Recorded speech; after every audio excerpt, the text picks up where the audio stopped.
तो हेलो तो एवरीवन। हमारा चैप्टर चल रहा था अम्ल क्षार एवं लवण, जिसकी पार्ट 5 तक हो चुके थे, यानी 5 क्लास हम लोग ले चुके थे। आज स्टार्ट करते हैं छठी क्लास, और मुझे लगता है कि एक आज और एक और अगली क्लास होगी जिसमें आपका चैप्टर ये फिनिश हो जाएगा। क्लियर है? तो आइए बिना टाइम पास किए हुए टॉपिक डालते हैं, दैनिक जीवन में पीएच का महत्व। टॉपिक डालो, दैनिक जीवन में पीएच का महत्व। यानी आप अपने जीवन में, यानी हमारे जीवन के अंदर, दैनिक जीवन के अंदर ये पीएच क्या क्या महत्व रखती है, तो इसका महत्व पढ़ेंगे। 3 से 4 टॉपिक्स हैं अलग अलग कि मतलब पीएच क्या क्या काम आती है। क्लियर है? पहले टॉपिक डाल लीजिए आप।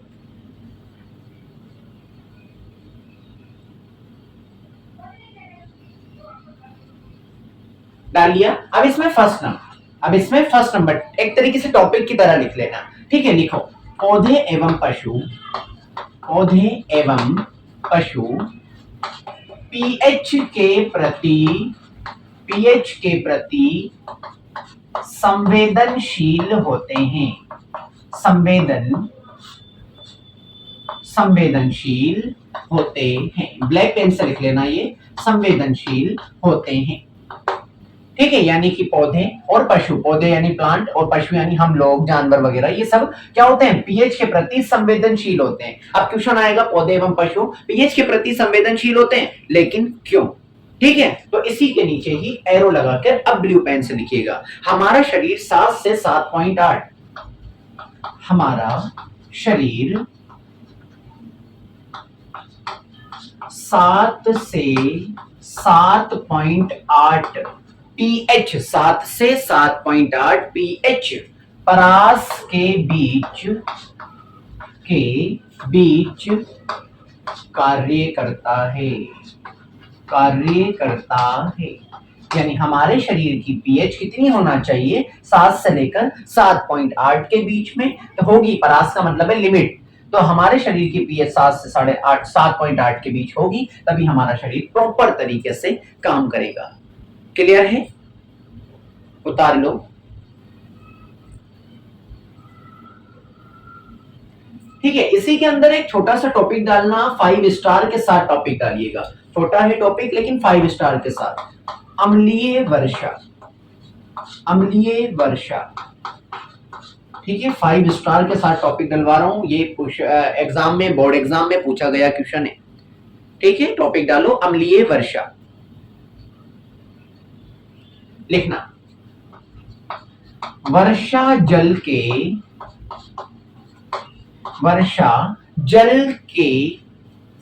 पीएच का मान 5.6, वर्षा जल के पीएच का मान 5.6 से कम हो तो इसे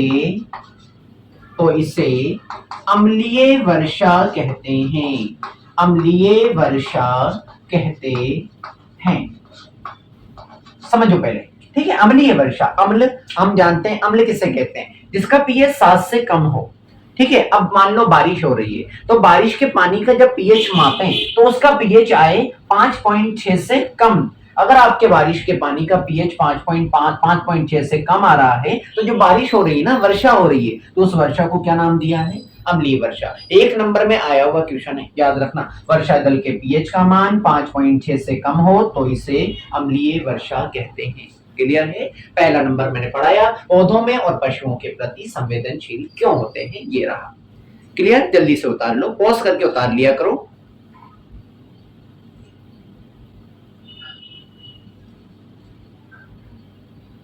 आई होप आपने उतार लिया होगा। क्लियर है? सेकंड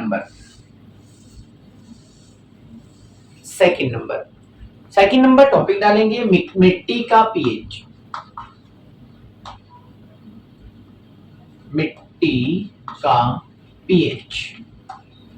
यानी मिट्टी के पीएच में भी क्या क्या होना चाहिए जिससे कि अच्छी खेती हो सके।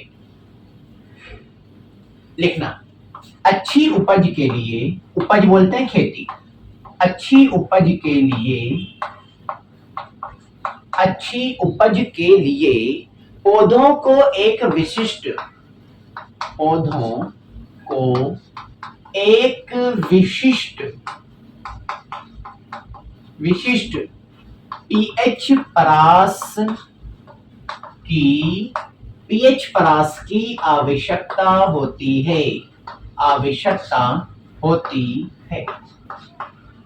पीएच परास की आवश्यकता होती है। यदि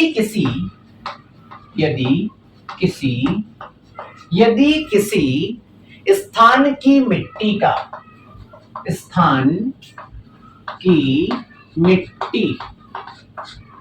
का पीएच कम या अधिक, क्या बोला, कम या अधिक हो तो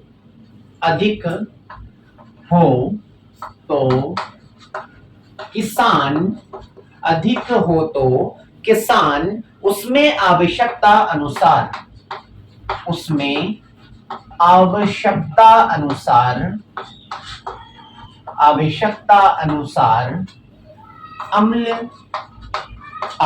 अनुसार अम्लीय व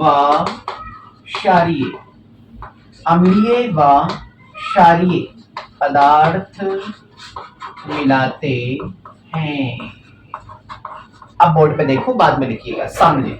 मिट्टी का पीएच भी बहुत एक विशिष्ट स्पेशल पीएच होना चाहिए जब भी आपकी जो उपज बोलते हैं खेती का अच्छा होना, ठीक है। तो आपकी खेती जब भी अच्छी होगी जब आपकी मिट्टी का पीएच जो है, खेत की मिट्टी का पीएच, वो एक विशिष्ट स्पेशल होना चाहिए। तो क्या लिखा, अच्छी उपज के लिए पौधों को एक विशिष्ट पीएच परास की आवश्यकता होती है।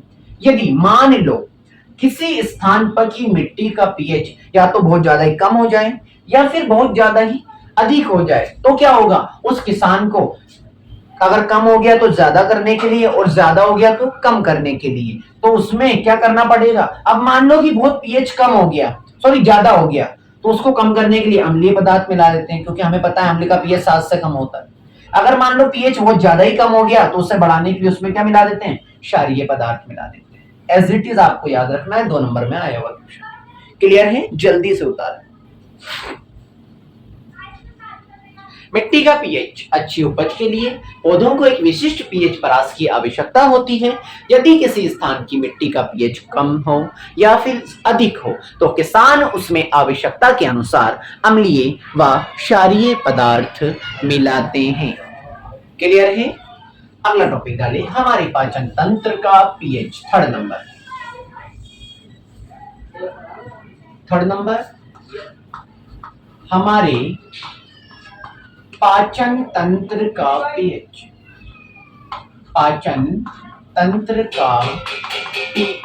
हमारे पाचन तंत्र का पीएच यानी हमारे पाचन तंत्र के अंदर पीएच क्या स्पेशल रोल अदा करता है वो पढ़ेंगे। क्लियर है, टॉपिक डाल लो।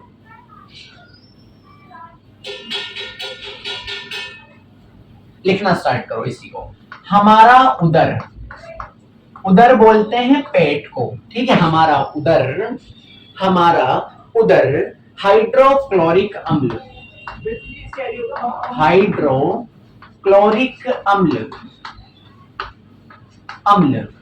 कोष्टक में लिखना। हाइड्रोक्लोरिक अम्ल का फॉर्मूला है HCl। उत्पन्न करता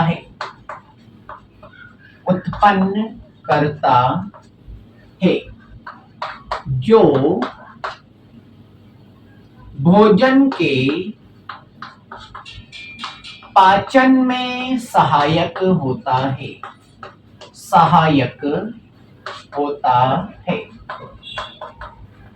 ठीक है, एसिड उतार लो। ठीक है, क्या बोला मैंने, हमारे पाचन तंत्र के अंदर पीएच क्या रोल अदा करता है। तो हमारा उदर बोलते हैं पेट को। हमारे पेट के अंदर बोले तो स्टोमच, हमारे पेट के अंदर एक चीज होती है जिससे स्टोमच यानी कि आमाशय बोलते हैं। उसमें बहुत तगड़ा एसिड होता है। एसिड इतना तगड़ा होता है कि मान लो आप अपनी उंगली उसमें डुबो दो ना तो आपकी उंगली गल जाए। ठीक है, तो वो एसिड का नाम क्या है, हाइड्रोक्लोरिक अम्ल। ठीक है, हमारे अंदर भी एक एसिड है, उस एसिड का नाम हाइड्रोक्लोरिक अम्ल उत्पन्न करता है। और वो हाइड्रोक्लोरिक अम्ल क्या करता है, भोजन को पचाने में सहायक होता है। क्लियर है। तो एसिड है, अम्ल है, तो अम्ल की पीएच क्या होगी, 7 से ज्यादा या 7 से कम। 7 से कम। हमें पता है अम्ल की पीएच 7 से कम होती है और क्षार की पीएच 7 से ज्यादा होती है। क्लियर है, उतारो फटाफट से।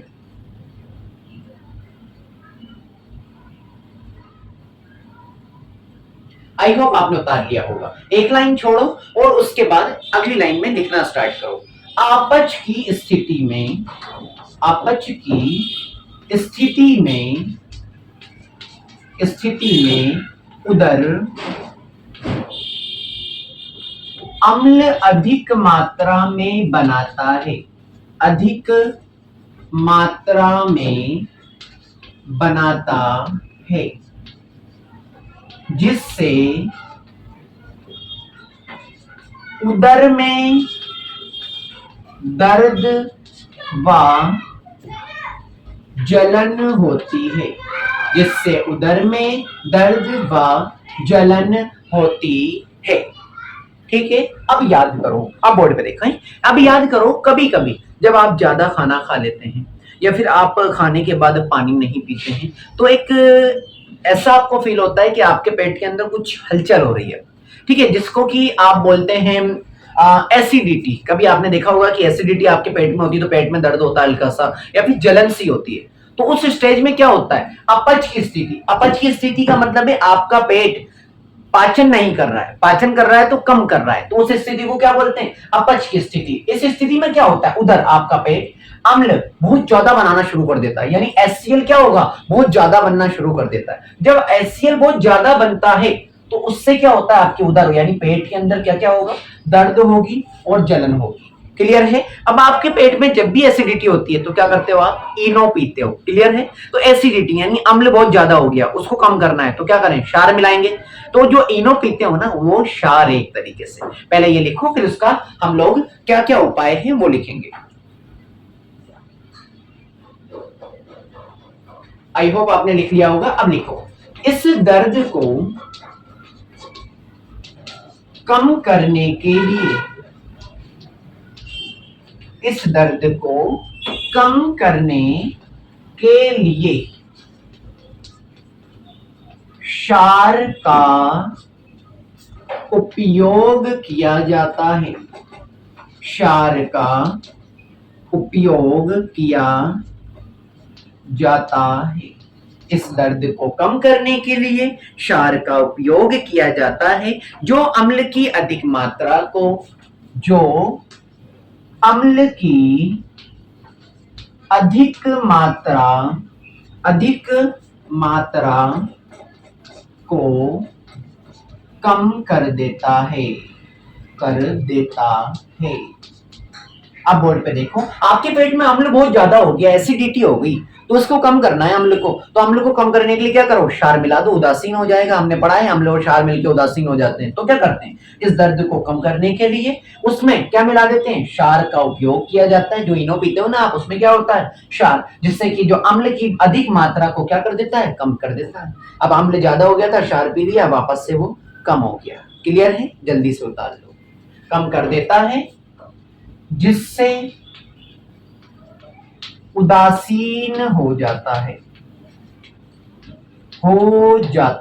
आई होप आपको दिख रहा होगा, या फिर मैं बोल रहा हूं तो बोलते हुए लिख लो। क्या लिखा है, इस दर्द को कम करने के लिए क्षार का उपयोग किया जाता है, जो अम्ल की अधिक मात्रा को कम कर देता है, जिससे उदासीन हो जाता है। यानी वापस अम्ल और क्षार मिल जाएंगे तो वापस उदासीन हो जाएगा, आपकी एसिडिटी खत्म हो जाएगी, आपके पेट में जो दर्द जलन हो रही है वो भी खत्म हो जाएगी।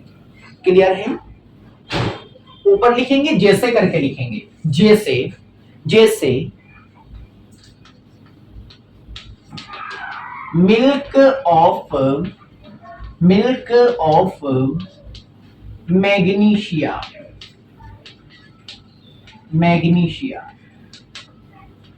डबल इन्वर्टेड कॉमा में लिखो। जो आप इनो पीते हो ना, इनो में यही होता है। इनो का असली नाम तो क्या है, मिल्क ऑफ मैग्नीशिया। ठीक है, तो वो इनो में आप क्षार पी लेते हो, आपकी एसिडिटी खत्म हो जाती है, आपके पेट का, आपके उदर का जो पीएच लेवल है वो वापस से लेवल में आ जाता है। क्लियर है, छाप लो फटाफट से।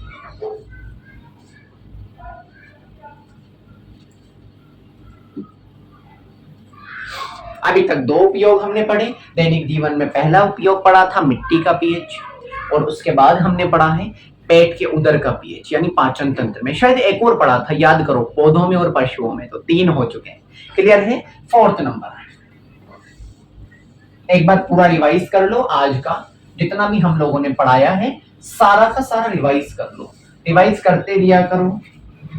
4th नंबर टॉपिक डालेंगे पीएच परिवर्तन के कारण दंतशे। पीएच परिवर्तन के कारण, पीएच परिवर्तन के कारण दंतशय, पीएच परिवर्तन के कारण दंतशय। अब पढ़ेंगे, अब सुनो, पीएच परिवर्तन, जैसे ही पीएच चेंज होगा ना तो दंतशय। आप याद करो, कभी बहुत खट्टी चीज आप खा लेते हो, ठीक है, तो खट्टी चीज अम्ल है, अम्ल स्वाद में खट्टे होते हैं। जब आप खट्टी चीज को खा लेते हो तो क्या होते हैं, आपके दांत ऐसे हो जाते हैं, वो बोलते हैं ना दांत का आम जाना, ऐसे करते हैं हम लोग, तो ऐसा लगता है कि यार जने कैसे हो गए दांत, तो वो उससे क्या बोलते हैं, दंतशय। या फिर आप सोचो कि आप रात में सोते हैं, सुबह उठते हैं तो आपके मुंह का जो पीएच होता है ना हल्का सा खट्टा हो जाता है आपका मुंह, तो वहां पर भी एसिड आ जाता है। फिर आप क्या करते हैं, ब्रश करते हैं तो वापस से क्षार मिलाओगे, फिर उदासीन हो जाता है, तो उसे बोलते हैं दंतशय। पीएच के चेंज के कारण दंतशय, दांतों का क्षय हो जाना यानी खराब हो जाना, ये समझ लो, ठीक है। टॉपिक डालो पीएच परिवर्तन के कारण दंतशय। लिखना स्टार्ट करो। मुंह के पीएच, मुंह के पीएच का मान, मुंह के पीएच का मान 5.5, 5.5 से कम होने पर दांतों का क्षय प्रारंभ हो जाता है, प्रारंभ हो जाता है, ठीक है। क्या बोला, मुंह के पीएच यानी हमारे मुंह की पीएच का मान अगर 5.5 से कम हो जाए ना तो हमारे दांत जो है ना, दांत गलने लगते हैं, गलने लगते हैं, तो बोले तो दंतशय, दांतों का क्षय यानी खराब होना शुरू होने लग जाते हैं। इसलिए तो बोला जाता है सुबह उठते ही मंजन कर लिया करो, क्लियर है। तो मुंह के पीएच का मान 5.5 से कम होने पर दांतों का क्षय प्रारंभ हो जाता है। नेक्स्ट लाइन लिखेंगे, दांतों का इनेमल, दांतों का इनेमल, दांतों का इनेमल कैल्शियम फॉस्फेट का बना होता है, कैल्शियम फॉस्फेट, फॉस्फेट का बना होता है, का बना होता है।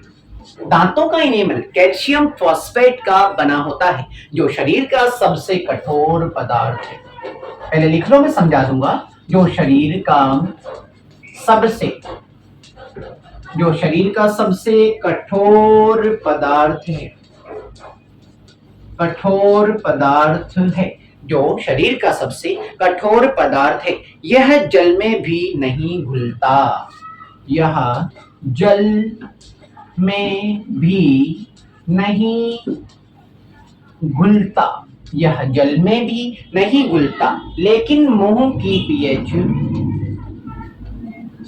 लेकिन मुंह की पीएच क्या, लेकिन मुंह की पीएच का मान 5.5 का मान 5.5 से कम होने, 5.5 से कम होने पर संक्षारित हो जाता है, संक्षारित हो जाता है। पहले उतार लो, मैं समझा देता हूं, जल्दी उतार दीजिए।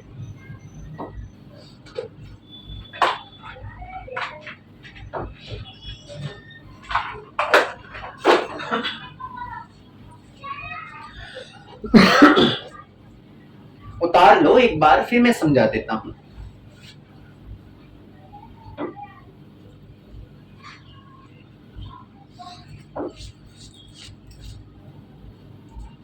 आई होप आपने उतार लिया होगा, या वीडियो को रोक के उतार लेना। अब बोर्ड पे देखिए क्या लिखा हुआ है।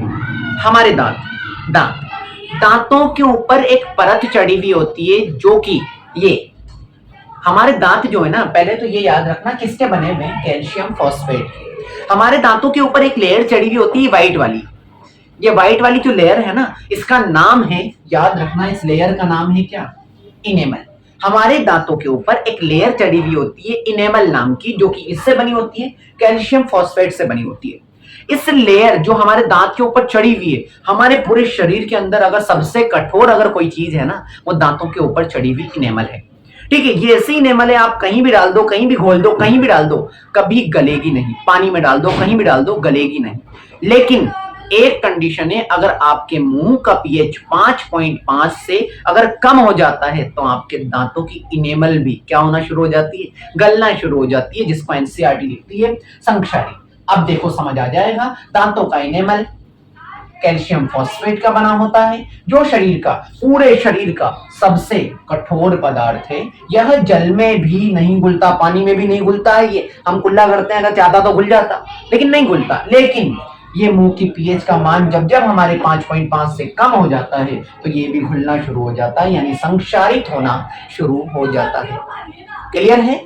आई होप आपके समझ आया होगा। मान लो कि 5.5 से पीएच कम हो जाए, ठीक है, तो हमें उसको सही भी तो करना है ना।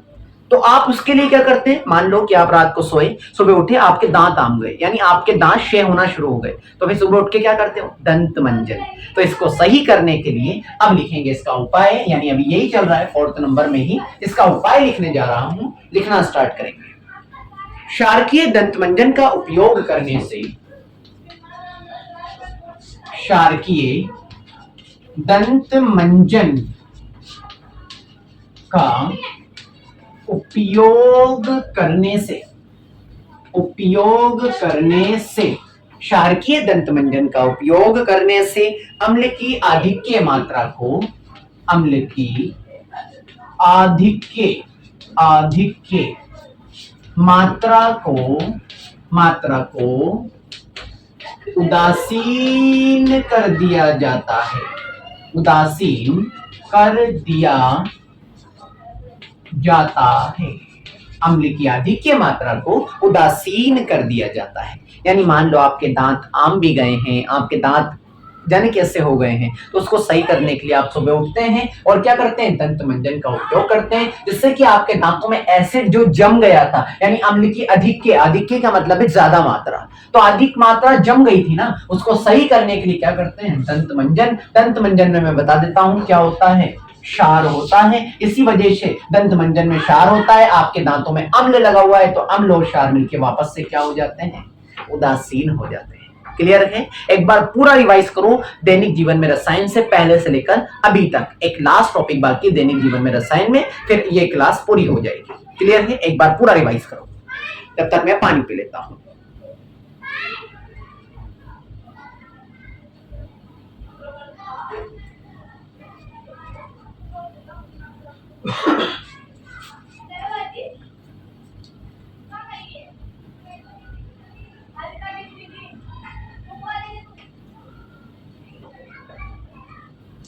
ठीक है, क्लियर है? आपने पढ़ लिया होगा, जल्दी जल्दी पढ़ लिया करो। लास्ट टॉपिक डालेंगे 5 नंबर। पशुओं एवं पौधों द्वारा उत्पन्न रसायनों से आत्मरक्षा। पशुओं एवं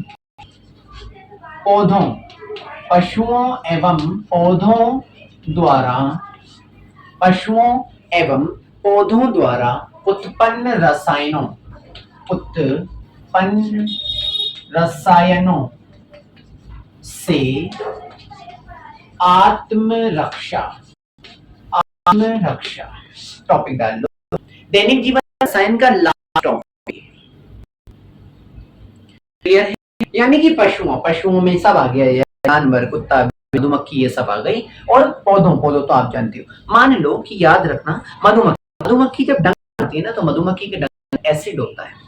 हमारे डंक में वो एसिड हमारे अंदर डाल देगी। जब हमारे अंदर डाल देगी तो जहां पर मधुमक्खी काट लेती है तो मोटा हो जाता है, होता है ना।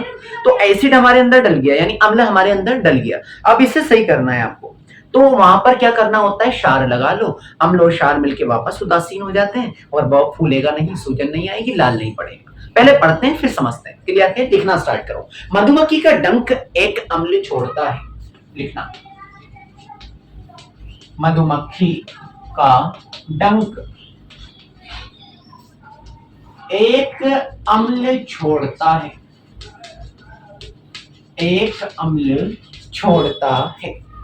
जिसके कारण दर्द व जलन, दर्द व जलन का अनुभव होता है। अनुभव होता है, जिसके कारण दर्द व जलन का अनुभव होता है। फिर नेक्स्ट लाइन इसी के अंदर लिखेंगे, अगली लाइन, डंक मारे गए अंग में, डंक मारे गए अंग में, डंक मारे गए अंग में baking soda, baking soda underline कर लेना इसको, बेकिंग सोडे को क्या कर लेना, अंडरलाइन कर लेना, के बेकिंग सोडे के उपयोग से आराम मिलता है, आराम मिलता है।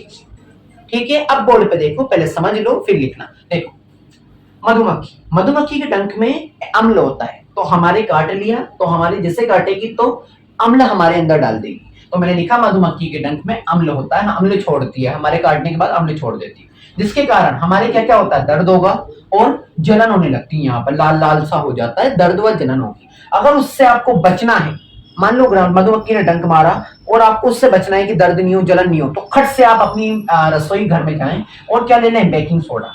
बेकिंग सोडा आपके घरों में जो बाटी वगैरह में डालते हैं ना, सोडा व्हाइट कलर का पाउडर, तो बेकिंग सोडा ले लो, उसको थोड़ा सा पानी में घोल लो, उस पानी को मधुमक्खी के मारे गए डंक पर लगा लो। इससे क्या होगा, बेकिंग सोडे के अंदर होता है क्षार और मधुमक्खी के डंक के अंदर होता है अम्ल, अम्ल और क्षार आपस से क्रिया करेंगे, आपका वो जो मारा गया अम्ल है वो खत्म होकर उदासीन हो जाएगा, जिससे कि आपको आराम मिल जाएगा, ना तो जलन होगी, ना दर्द होगा, ना लाल होगा। क्लियर है, यानी पहला पड़ा, मधुमक्खी के डंक में अम्ल छोड़ती है, जिसके कारण दर्द होता है, जलन होती है, उसका अनुभव होता है, और डंक मारे गए स्थान पर बेकिंग सोडा यानी खाने का सोडा लगा लो पानी में घोल के, उसका उपयोग से क्या होता है, आराम मिलता है। क्लियर है, जल्दी से उतार लो।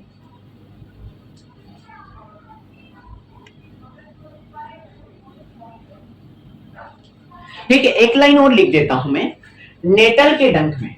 ठीक है, इसको मिटा रहा हूं, थोड़ा जल्दी है, 30 मिनट होने वाले हैं। ठीक है, लिखना स्टार्ट करें, नेटल के डंक में, इसी के नीचे लिखना, ये दूसरा है, नेटल के डंक में, नेटल भी एक कीड़ा होता है। ठीक है, नेटल के डंक में मेशेनोइक अम्ल होता है, मेशेनोइक अम्ल होता है। कौन सा अम्ल होता है, मेशेनोइक अम्ल होता है, जिसके कारण जलन वाले, जिसके कारण जलन व दर्द, जिसके कारण जलन व दर्द का अनुभव होता है, अनुभव होता है, अनुभव होता है।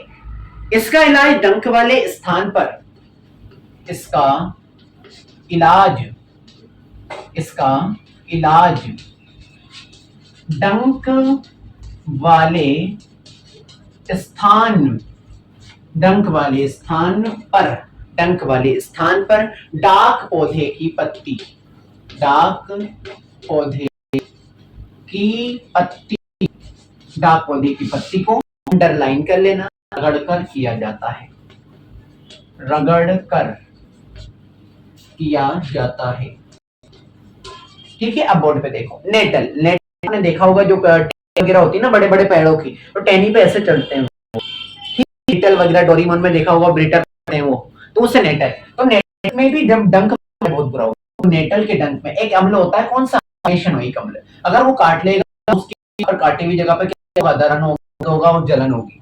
अगर आपको उससे बचना है, एक इलाज है नेटल, क्या करो, तो वही बेकिंग सोडा मैंने बताया कर, अगर वो नहीं तो एनसीईआरटी लिख, इलाज वाले होता है जिसका नाम डाक पौधे, उसकी पत्ती तोड़ो और रगड़ो, जिससे दर्द का जलन डाल दिया।